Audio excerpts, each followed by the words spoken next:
I think it's the fifth or sixth event of such. It's a joint initiative between the Eclipse Foundation and the OW2 to promote some of our collaborative research and most advanced projects. So I'm here with Marco. I'm Cedric Thomas. I run OW2, and I'm here with Marco Jahn of the Eclipse Foundation, who's been instrumental in setting up this this series of events along with Catherine Noël. So thank you both of you for running this series. We've had a number of previous events. They are all recorded already and accessible from the website you see at the top of your screen there, opensourceinnovation.eu. We've had research, and we've tried to keep the balance between projects showcased by the Eclipse Foundation and projects from the OW2 codebase. So we've had these, and that they cover a number of topics, but mainly of those are about engineering methods and software development. So that's what we've done so far.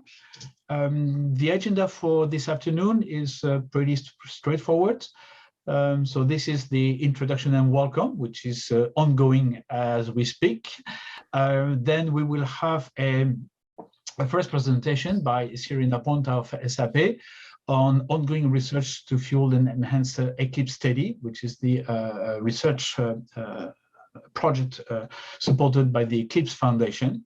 And then we will have Daniel Lebert of the French University d'Artois, who will present Sat4J, who's one of our most successful projects on the OW2 codebase.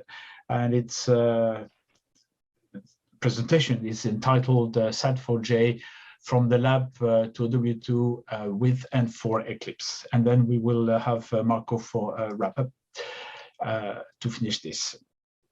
So that's what we are up to this afternoon. Just a couple of housekeeping announcements. So we are recording, as you've heard, that this part is recorded so that people can refer to it. Those who cannot attend the event live could refer to it. So if you don't want to be seen, turn your camera off if you want to remain anonymous. And in any case, please mute your mic to avoid any conflicting noise into the system.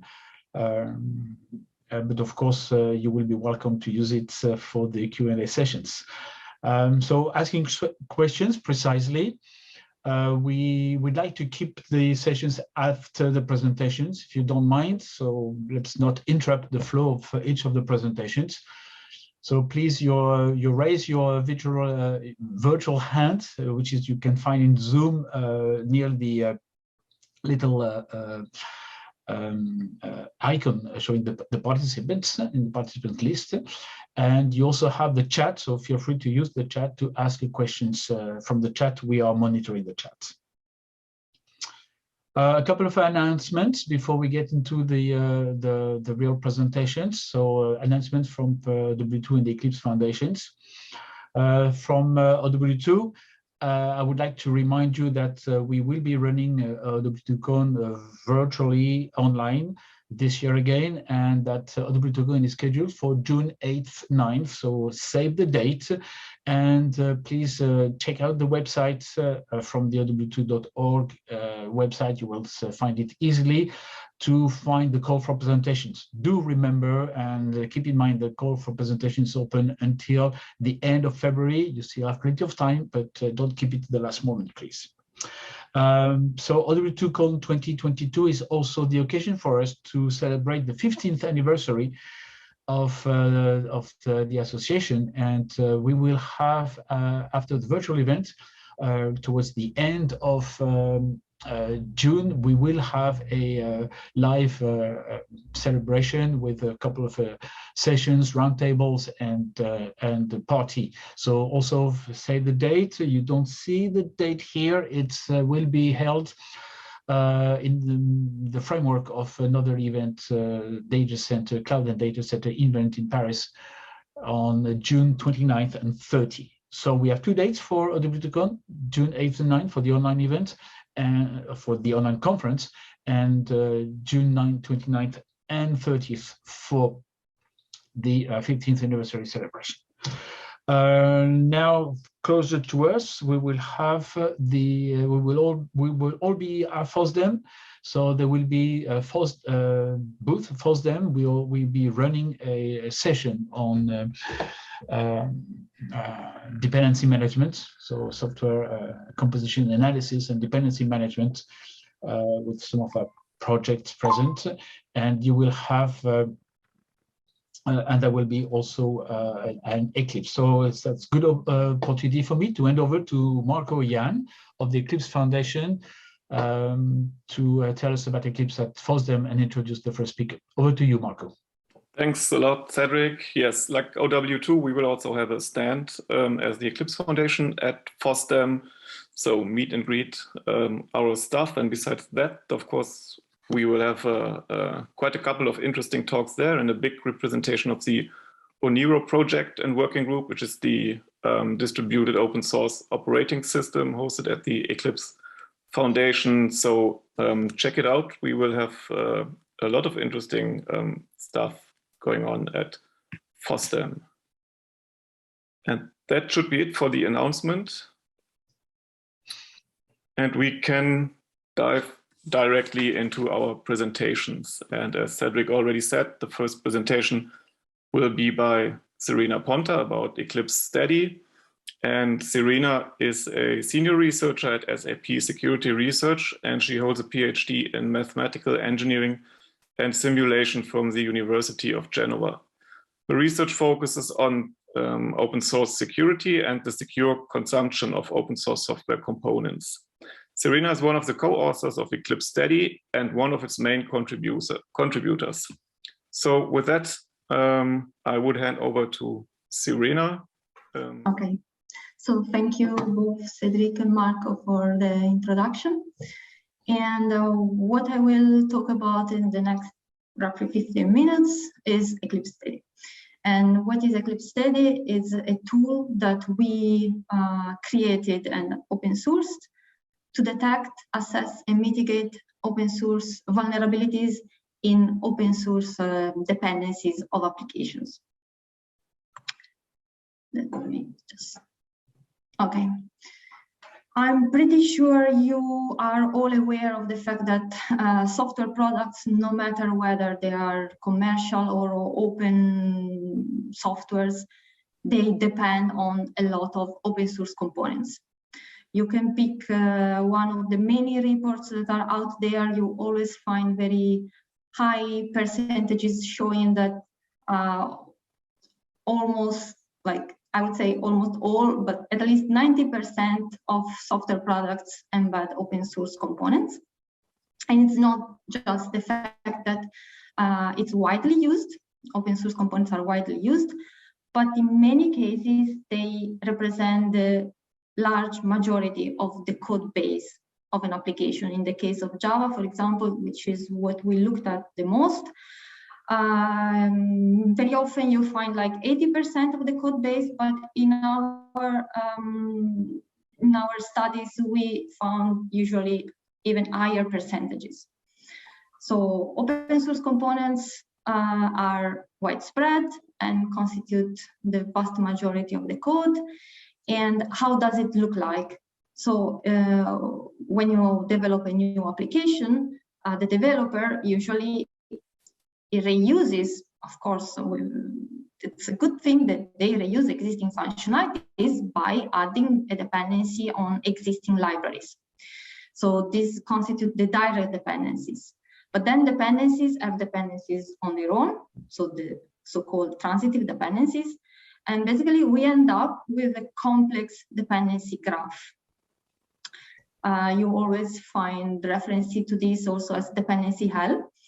And we end up with a graph where we may have, of course, duplicates, version conflicts, and a complexity that is, in most of the cases, is handled by automated build systems like Maven or NPM.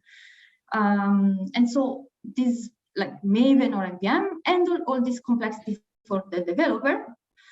And all this mess becomes like completely transparent and everything works like a charm. But when does the magic break? The magic break when we start to look at the vulnerabilities that may affect any of the nodes of this graph. So the problem of having vulnerabilities, known vulnerabilities in open source components is in the OWASP top 10 since 2013. Here we are talking about known vulnerabilities. So they are vulnerabilities that result by benign mistakes that a developer made and that can be exploited by an attacker. And so there are known vulnerabilities that are discovered and maybe even responsibly disclosed. And then a patch is created and a new release is created and shipped. But this is still a critical issue. In fact, it's in the OWASP top 10. And in the last year top 10, it was even ranked higher than before. So it moved from the 9th position to the 6th position in this ranking of criticality. And the fact that it's critical is also, I think, evident by the fact that some of these vulnerabilities got names and they became known also outside of the security community. So you may remember Heartbleed from 2014. I'm pretty sure you remember Equifax from the Equifax data breach in 2017. So what happened there in particular, I think it was pretty huge because the very sensitive data of up to 150,000 US citizens were stolen, and like social security numbers, personal addresses, data about driving licenses, and the like. They were stolen, and all this was possible because of a vulnerability in the Apache Struts framework that was used in one of the web applications running on an Equifax server. So the attacker was able to exploit the vulnerability in order to enter the internal network of Equifax and steal all this information. And again, we are talking about known vulnerabilities. And so Equifax was running an old version of Apache Struts, while a fixed version was already available for, I think, at least 2 months. A more recent example is Log4Shell, which is a vulnerability that was disclosed beginning of December, on the 10th of December. And if you looked at it, I mean, if you read something about it, it was referred to with very strong words, I would say. It has been referred to as like an apocalyptic vulnerability or the biggest vulnerability ever. You find very strong quotes about it. And I think the reason for that is twofold. So on one side, Log4j is really widely used in Java applications for logging. So it's widely used, and the attack is very simple. So in order to exploit this vulnerability, there is no need to privileges, there is no special needs, and it allows a complete compromise. So it's sufficient to pass a string with a JNDI lookup, a string that gets somewhere locked, in order to basically take control of the attack of the target. And one key point is that this is not only important for applications that are facing the user, but this may affect all the downstream application that runs and receives a string from somewhere that comes from a user input, but is passed from one application to the other, and at a point gets logged. So, I mean, this is simple, it's very critical, but again, we are talking about a vulnerability that was disclosed responsibly, and when it was published and when it was made public on the 10th of December, a fixed version was existing. So why is it such a critical problem if versions that fix the issue are available? Isn't it enough to just update, which can be a reasonable question? And the answer is that to update is not that straightforward. First of all, I mean, on the right hand side of the slide, I just replicated the dependency graph, the complex dependency graph, and actually this one is not one of the most complex. You can easily find bigger and more ugly ones. So the reason why it's not so easy to update is that, first of all, it depends on the life cycle phase of the application. Because if we are talking about an application which is in development, of course it must be updated. But if we are thinking about something that is already shipped and maybe it's just in maintenance, it starts to get more complex to update that. And especially we have to distinguish also between things that are running on the cloud, where it should be easier at least to update a vulnerable dependency. But for on-premise solutions that are running at customer premises and the like, it's getting more and more complex, and especially it takes more time to update those kind of things. So to understand how much critical the problem is becomes more and more important. On top of it, what do we have? We have that to update doesn't just mean to change a number on a file in order to move to log4j 2.17.1, because once we change the version, this may bring breaking changes. So the application may break and other changes may be required in order for the entire application to keep on working as expected. And to test if it still works as expected, again, takes time. And it's already something that takes time when we think about updating direct dependencies. But there are several studies showing that the majority of vulnerabilities happen in transitive dependencies, which are there because they are used by some direct dependency, but the developer, first of all, may not be even aware about the fact that they are there, and it may not be aware what they are used for by the direct dependency because it's something that he didn't develop himself. If this was not enough, we also have one additional point. So last but not least, the vulnerability. So the vulnerability log4shell, which was announced responsibly, and we have a fixed version of log4j. But rebundles is happening very often, at least in the Java world. So it may be the case that other artifacts, so not the official log4j core artifact, include the vulnerable classes, but it may be the case that other projects picked the code from log4j and rebundled it in artifacts with other names. And for example, this is something that can happen very often when using things like the Maven Shade plugin that allows you to create Uber jars, so self-contained jars with all the dependencies therein.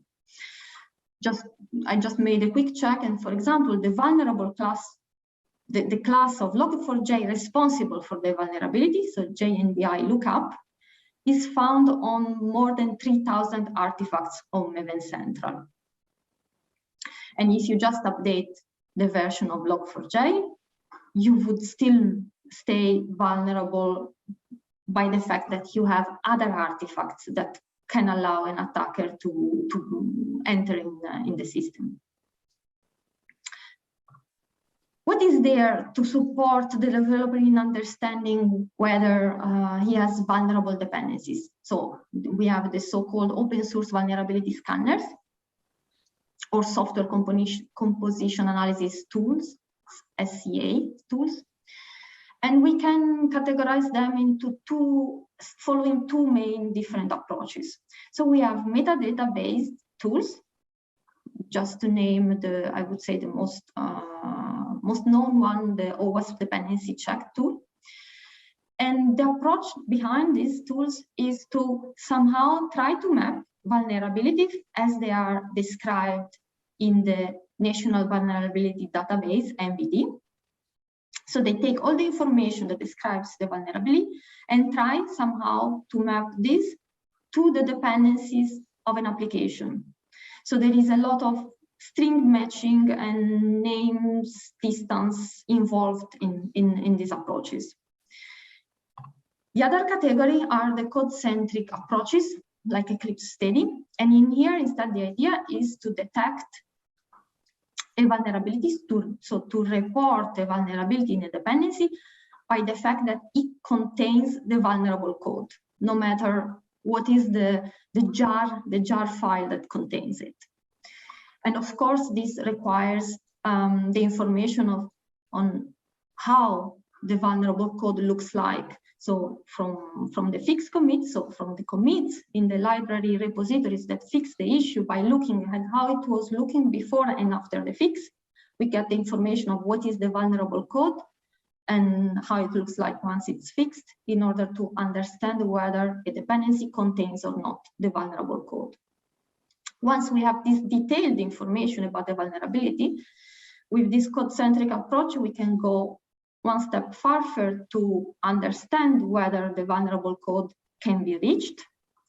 And we can have static or dynamic analysis techniques to understand whether vulnerable code can be reached. So we get much more information on how the application uses the dependencies. And all this information can be finally used also to support the remediation by providing update metrics that support the developer in understanding how to fix the issue. So can we just update to a new version, or would it break the application, and what to do? Before showing how this looks like in Eclipse Steady, I just have one final point on the metadata-based approaches. So with one example to see a bit better what are some of the main limitations, I would say. What you have at the top right of the slide is one CVE. This is actually one that has, I would say, some detailed information in the description. So it's talking about a Java class that is involved in the issue, but still the description is very short and can be very high level in some cases. And even when it's detailed, like in this case, it may talk about classes that are intransitive dependencies, so it may not be so helpful for a developer that needs to judge whether this is a problem or not for his application. And then what are they call them affected products, so the actual dependencies that are affected by these issues. In the NVD, the CPE standard naming is used. And the problem here is that this usually refers to entire projects like Eclipse Mojave, whereas in the development world, when an application is depending on artifacts, they just depend on single reusable components, so jar files to be concrete. And so it may be the case, so that we have a mismatch in the granularity that is used in assigning the affected products to the vulnerability and what is used in the dependencies, in the dependency graph, what would appear in the dependency graph. So for this case, for example, if you look at the vulnerable class, and you check in how many artifacts is appearing in the artifacts in Maven Central, you would find more than 800 jar files. So this problem of rebundling is quite widespread. Plus, the information that you see here, like this vulnerability affects Mojave before version 2.3.5. And this is an information that is kept with some manual involvement in the process. And as you can imagine, whenever a human is involved, the process becomes also a bit error prone. And in fact, in this case, for this case, with the code-based approach, we actually found that the version they reported was still vulnerable because the vulnerable code was still present. And we found that it was the fix was only present as of version 2.3.7. And we contacted the developer and we confirmed with them that the fix was existing, but somehow it was not involved and it was not included in the release. And so, I mean, after this, if you look up for this vulnerability as of now, you would see that it was modified, and now it's currently reporting that only version 2.3.7 is fixed. But we were able to understand this by looking at the presence or not of the vulnerable code. One idea that can come up looking at this is, okay, then we could just maintain a more precise mapping of what is affected by really assigning the CVE to the packages, so we can resolve this mismatch.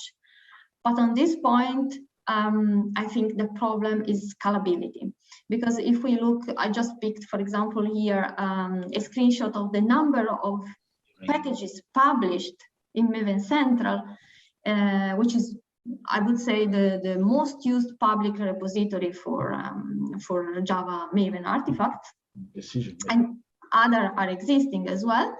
And you can see like that just in 2021, it was more than 2 million new packages that were published there. So to maintain such kind of mapping would be a challenge in itself. So let's now go a little bit more on Eclipse Steady. So with Eclipse Steady, our goal was really to get away from metadata and string matching and mapping in the first place. And so we focused on the code, and the idea is to detect the vulnerability by the presence of the vulnerable code, and then to understand whether it can be executed in order to give a priority in terms of how high is the risk that the vulnerability can be exploited. This is how the results of a scan looks like in the application front end. And so we have this table where we report the vulnerabilities found per dependency.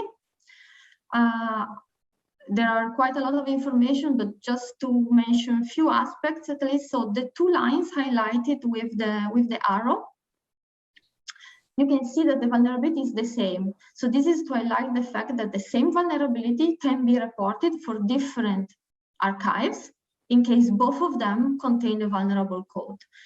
And so the same vulnerability indeed can be reported in more than one case. And in particular, the first one, so the second line of the table, this is an artifact that a jar file that we created artificially to demonstrate in a test case the detection capability, because in that jar we just have a repackaged code from three different open source projects where we removed all the metadata. So we made sure that only the code is present in there.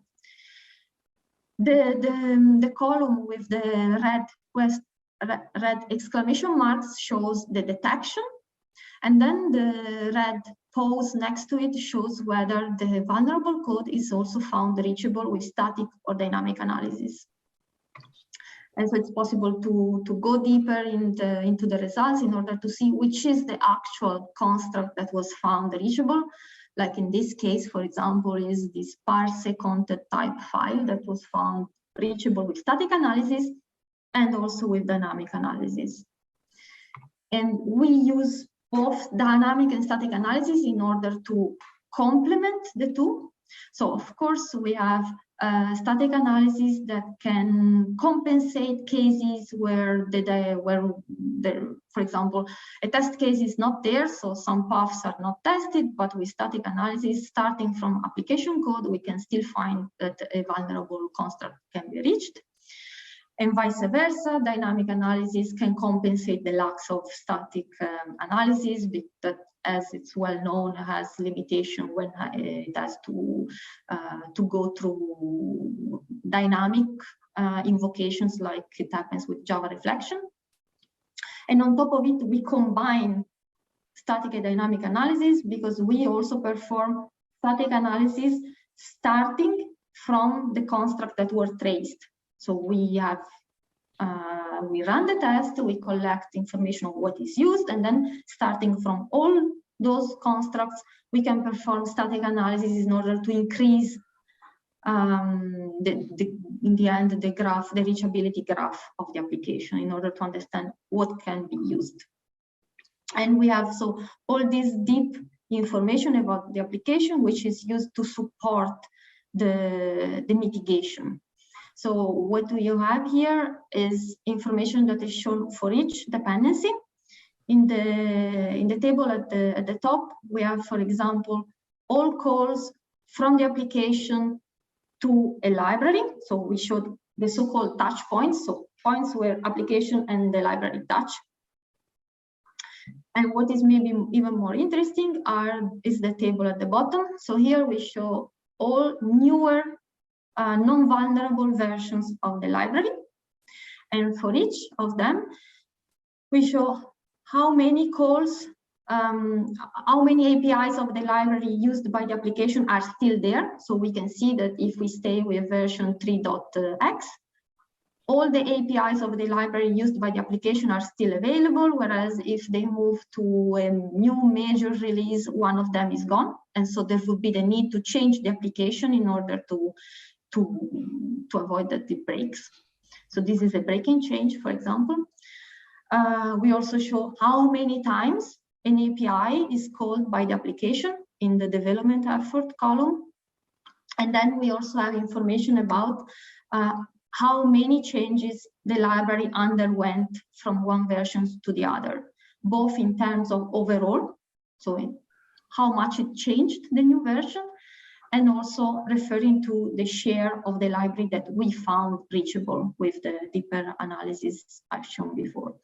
And so all this information is meant to be used by the developer in order to understand whether it can just update, or maybe if it looks like the dependency is not required at all and it can just remove it from the dependency graph, or whether it looks like there are a lot of changes going on and perhaps it's better either to downport the fix in the version that is already used, or to perhaps implement some safeguards on the application.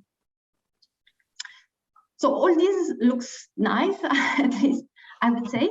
And but all this is possible if we have detailed information about the vulnerability. So if we have information about what is the vulnerable code. And this is, I think, 2 minutes left. I'm sorry, Serena. Yeah, okay. Thanks for the reminder. And so in order to do this, we need to have information about how it is fixed. And to look for the fixed commit is like looking for a needle in an haystack. And so just to make this short, I would say here the problem is that right now this information is really scattered, and the providers of vulnerability scanners are creating their own proprietary databases. And the result is that we have the software is open source, but the knowledge about the vulnerabilities is becoming not open. And in order to counter this, we created the Project KB project, where the idea is to have to support the creation, management, and aggregation of the knowledge about the commits. So there is also tool support.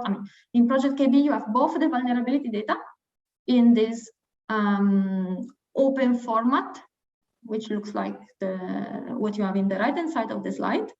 And also there is tool support in order to create the knowledge and to use it. So to consume it in order to have a knowledge base of fixed commits.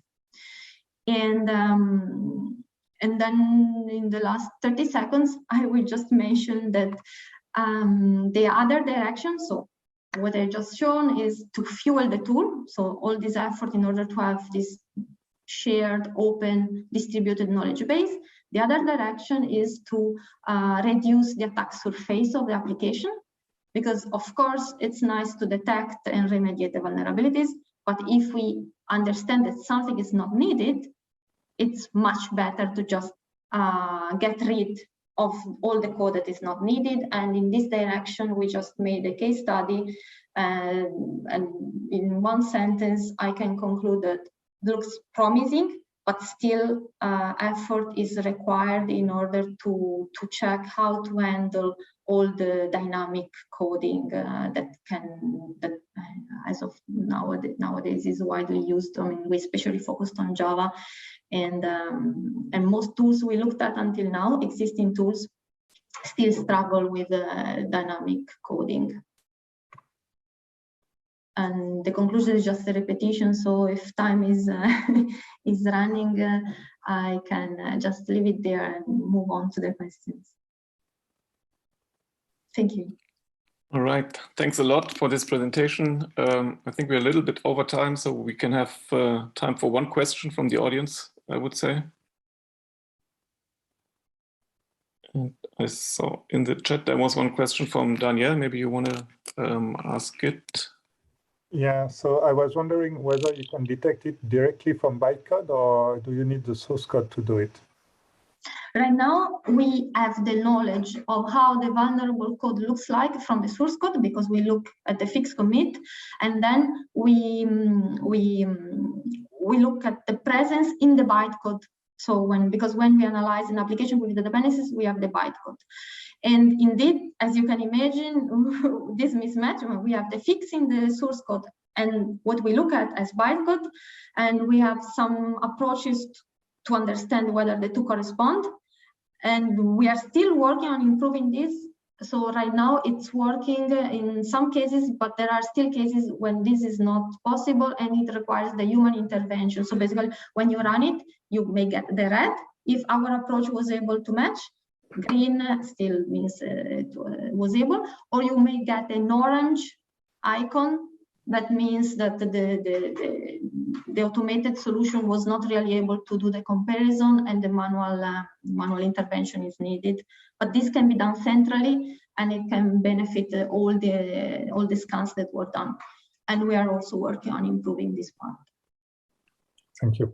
Next, the second talk this afternoon is from Daniel Lebert. Daniel is an academic researcher at the Université of Artois in the Lens lab research. Lens is a place north of France with a great university and a great football team as well. So Daniel is a fascinated in software engineering and artificial intelligence, and his special interest in design and evaluation of algorithms for inference and decision making. So he developed the Sat4J library in 2004 as a graduate development, and he developed that for Java. And Sat4J is part of the OW2 code base from the beginning, but is also used by millions of people across the globe, as it is a software dependency manager for the Eclipse IDE. So from the beginning, Sat4J has been hosted by OW2 and developed using Eclipse. So that's an example of the complementarities of between Eclipse and OW2, which is a great use case. Thanks for that, Daniel.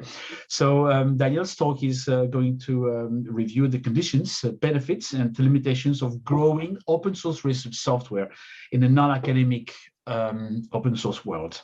So I'm going to stop sharing and hand over to you, Daniel. Okay, so thank you for the opportunity to give that talk. And yes, I'm very, very happy to be here with both OW2 and Eclipse. So what I'm going to try to show you is what SAT stands for. So Sat4J, it's something for Java, right? And what is that something? And then we will see what is Sat4J, why it was important, very important actually for Sat4J to be part of OW2 code base, and how Sat4J is related to Eclipse, and then what it means if you are from academia, if you want to be in the open source ecosystem of the, let's say, economic world. Okay, so now the first thing about what does SAT means stands for, because this is what I am asked each time. So let's start easily. Okay, it's a combinatorial problem. In the next slide, we will see how simple it is to express. And it's also very simple to check if that the solution to that problem is correct. Fortunately, it's one of the first problem that was shown to be NP-complete, which means that on a computer, there are some instances of this problem that you will not be able to solve. So whatever the power you can get on your computer, and sometimes I like to call it the simplest art problem in computer science. And let me show you what it means. So here you have those variables. So those are Boolean variables. They can be assigned true or false. Okay. So here we have 6 of them. Then we have clauses. These clauses are disjunction of literals. What do they mean? They mean that if you want to satisfy a clause, you need to satisfy one of its literal. Here we have a negation in front of the variable. So it means to satisfy that literal, I need to assign V1 to false.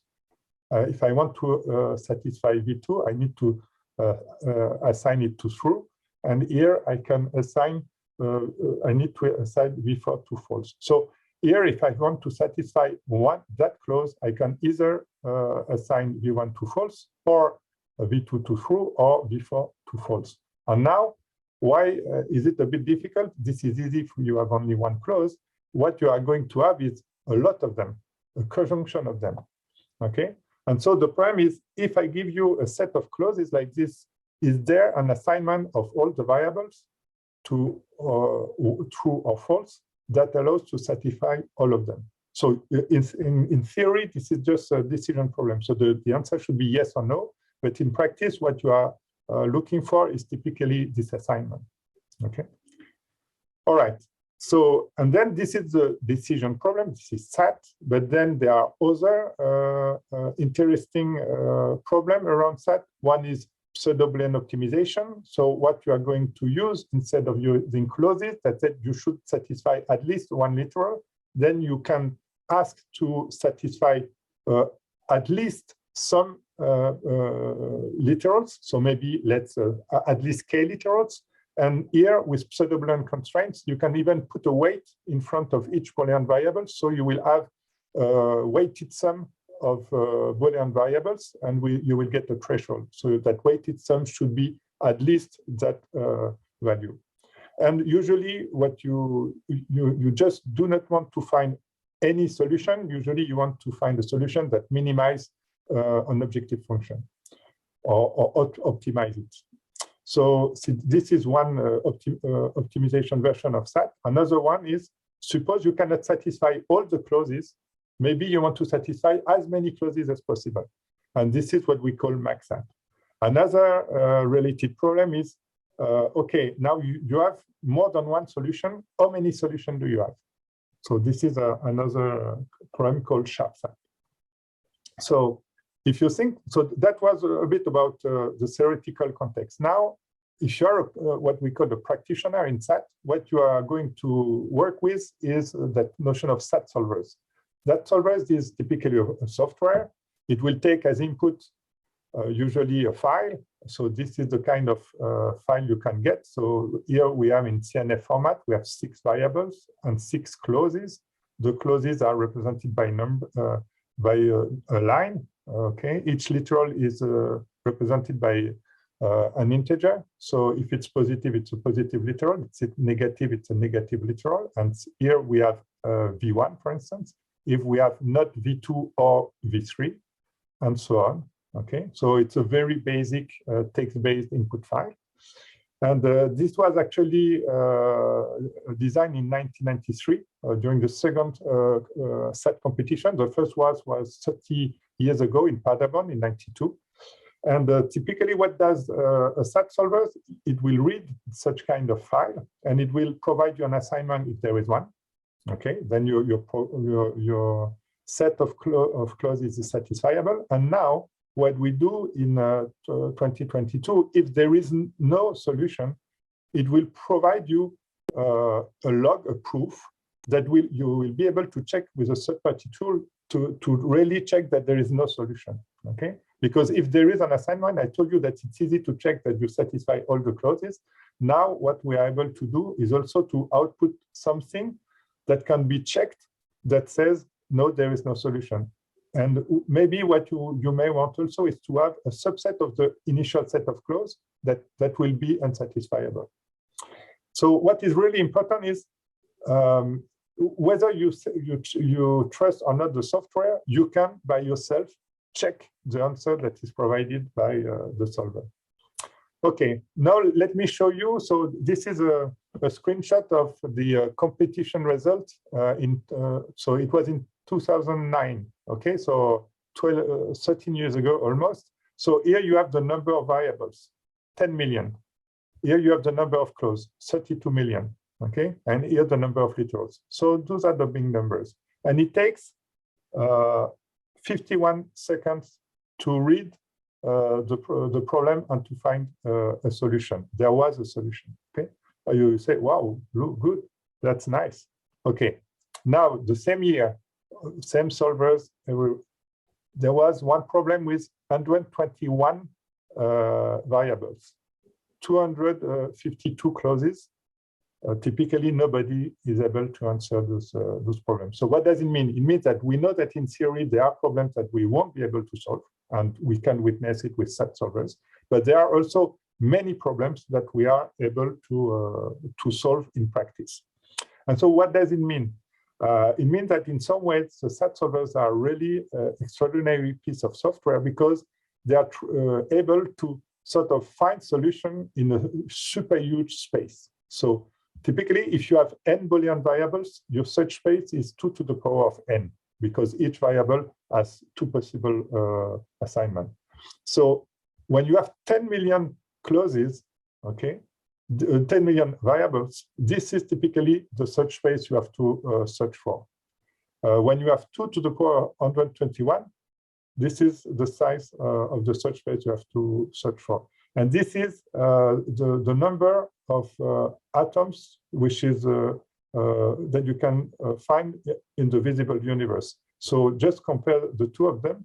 And so it takes 51 seconds for one solver to give you a solution in that huge search space. Okay, there maybe have many, many solutions, but still, this is really huge. And this is why SAT solvers have been very popular since 20 years. Okay, so those are just formulae, right?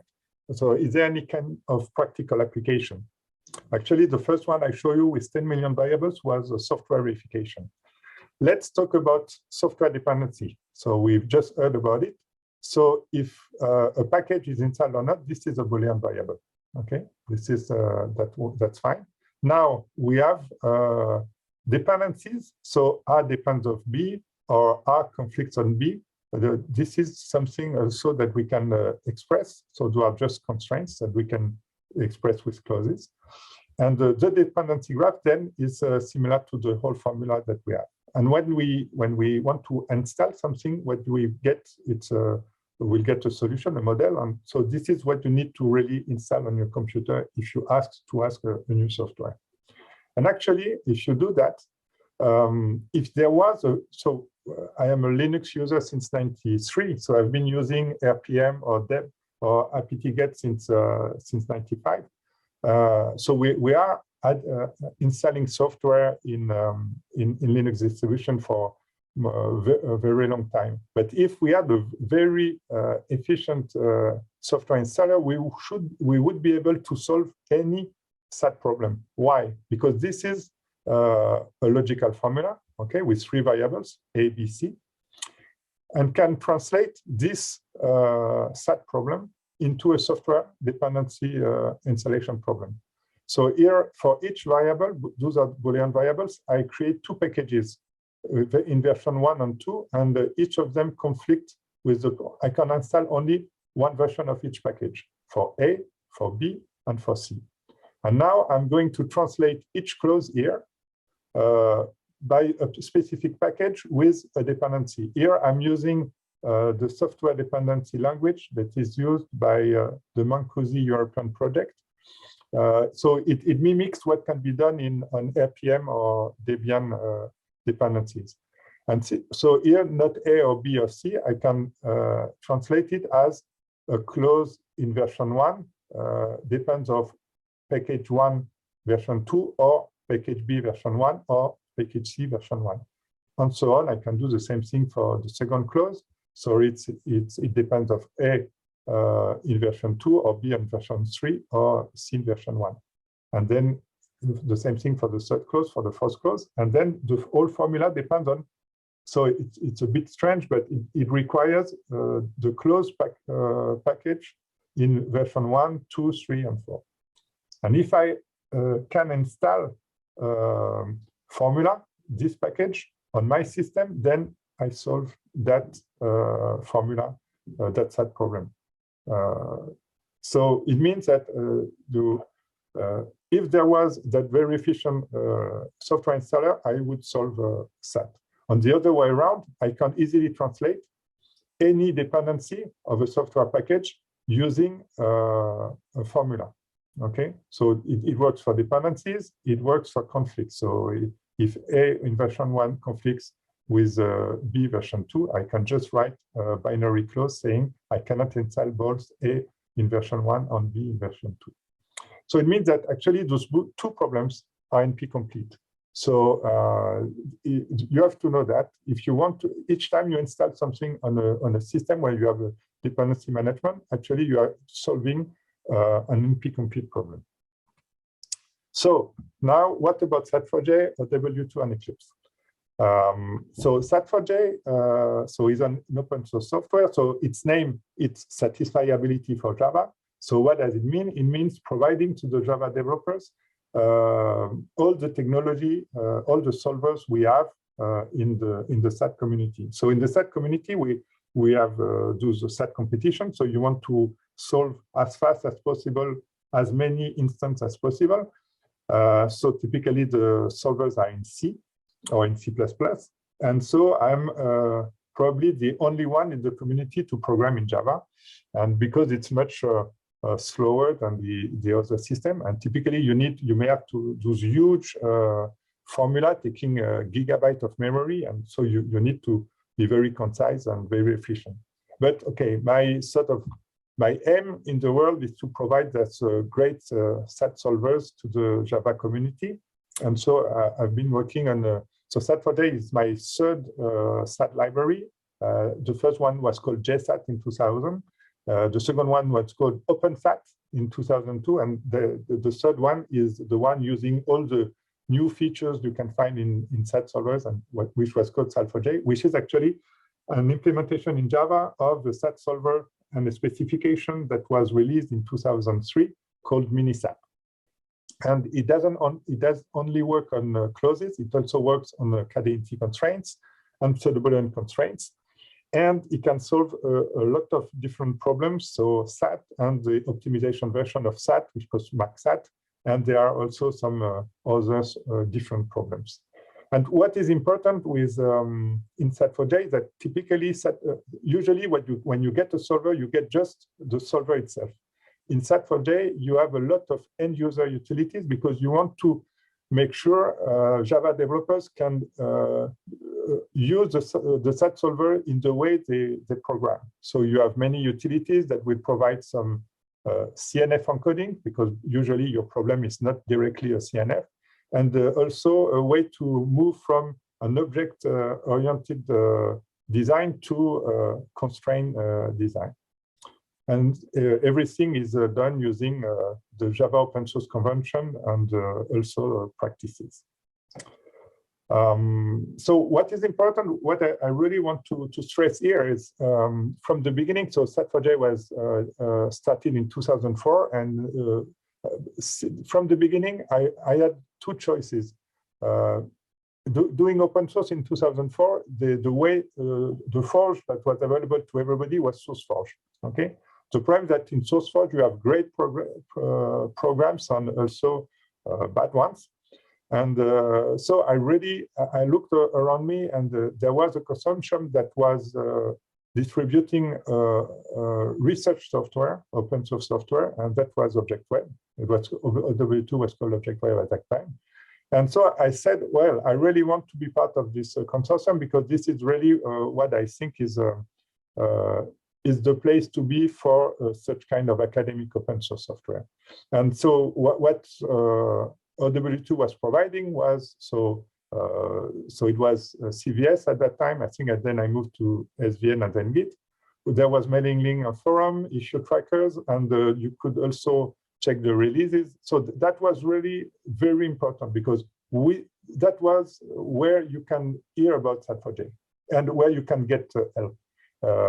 And that has been very useful. And at the end, the very nice feature is I didn't have to answer myself. In the mailing list, there was enough user outside, well, usually from academia, but that were just answering the answer. I do not have to do it myself. And that was thanks to OW2. What was important with OW2 was also to have a visibility outside my own research community, because typically in my research community, almost nobody using Sat4J because it's in Java, it's not in C.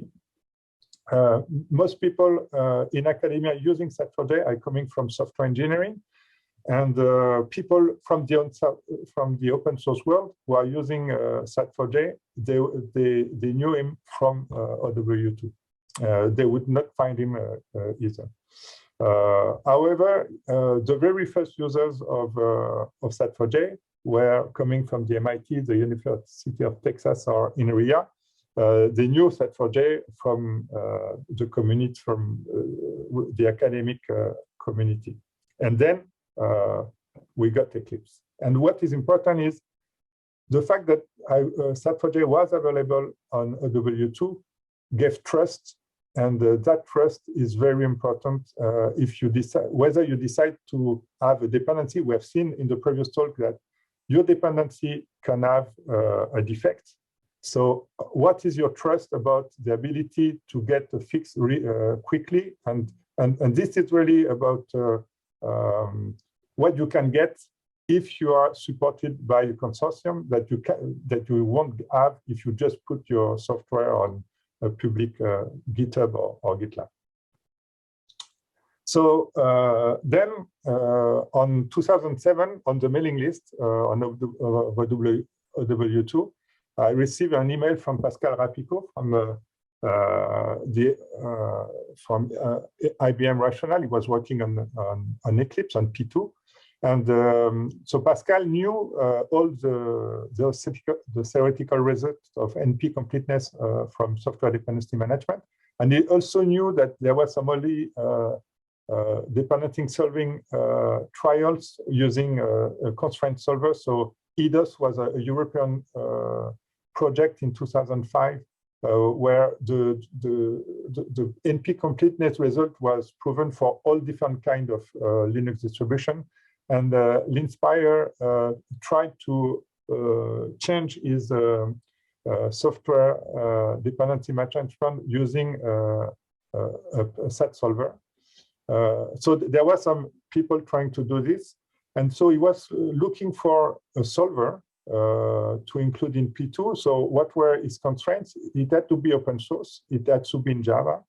And it has to be reliable enough to be included in Eclipse because it's widely spread.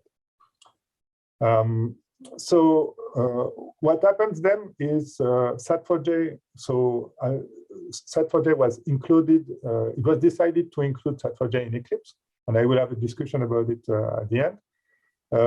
So 1 year later, in June 2008, we got the first version of Eclipse that was using Sat4J, but Sat4J, typically Eclipse P2 was producing a file.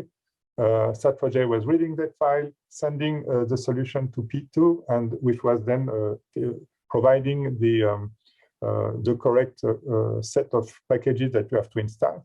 So the year after that, I was elected as Eclipse committer so that we could really include more deeply Sat4J into P2 code base, and especially provide some kind of explanation in case you cannot install, because something that happened in that a SAT solver, if you have constraints, in many cases, the metadata that was available about the dependency was incorrect. So you have no solution. You couldn't install anything. So we were in that situation where Sat4J was saying there is no way to install anything. And some people were saying, well, but previously it was possible. And then you had to show them that considering the metadata, it was just impossible to do it. And then in 2010, so in 2009, we also worked on the sort of the objective function, what was the preferred installation scenario when you had several possibilities.